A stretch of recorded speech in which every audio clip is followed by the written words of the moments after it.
আজকে জিয়াদের আব্বু রাত্রেবেলায় মুরগি নিয়ে আসছে রাত্রে 11টার সময়। আসসালামু আলাইকুম, hello viewers, welcome back to my Suborna blog new blog থেকে বসি। আর আজকে 11টা বেজে গেছে, আমি জিয়াদের আব্বুর জন্য অপেক্ষা করতেছিলাম। তারপর বলতেছে যে কালকে মঙ্গলবার, কালকে তুমি তো রান্না করতে হবে, সেই জন্য এই যে দেশি মুরগি 4টা নিয়ে আসছে। আর আমরা কি করি, তারপর মুরগি টুরগি গুছাই আমরা এখন রাত্রে খাবার খেতে চলে আসলাম। রাত্রে খাবার মাথা দিয়ে খাচ্ছি, শর্টকাট খাবার। এই তো সকালের নাস্তা শেষ করব এখন। সকালের খাবার শেষ করে এখন 11:30 বাজে গেছে অলরেডি। এখন আমি রান্না করতে চলে যাব। এখন যত গরম পড়ছে আল্লাহ, বলার বাইরে। রান্না করে কথা শুনলেই ভয় লাগে, কিন্তু কিছু করার নাই, মহিলাদের রান্না করে যেতেই হবে, খেতেই হবে। ক্ষুধা তো আর আটকে থাকে না। হয়তো শীতের দিনে একটু খাবারটা বেশি খাই, ভালো লাগে বেশি, গরমের জন্য খাবার কম খাই, কিন্তু খেতে তো হয়। আর এমনি শরীর অনেক দুর্বল হয়ে যায়, গরমের দিনে ঘামের মাধ্যমে পানি চলে যায়, এর কারণে শরীর অনেক দুর্বলতা চলে আসে।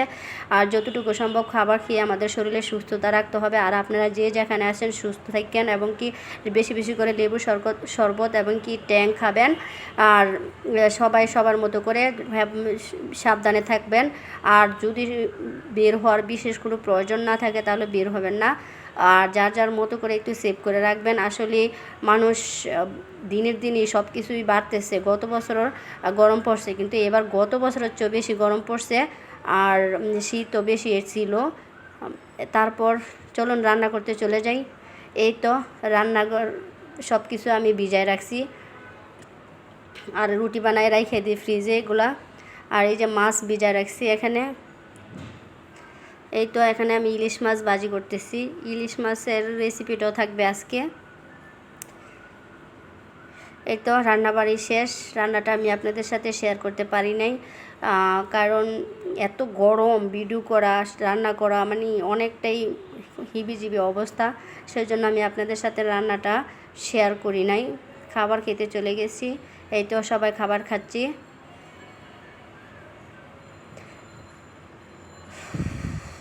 এই যে এখানে গরমের মধ্যে টক না হলে তো হয়ই না। আমি টাকি মাছ দিয়ে টক রান্না করছি, ইলিশ মাছ ভাজি, এখানে সালাদ, লেবু, তারপরে পোলাও ভাত ছিল, তারপরে দিয়েছে মুরগি ছিল।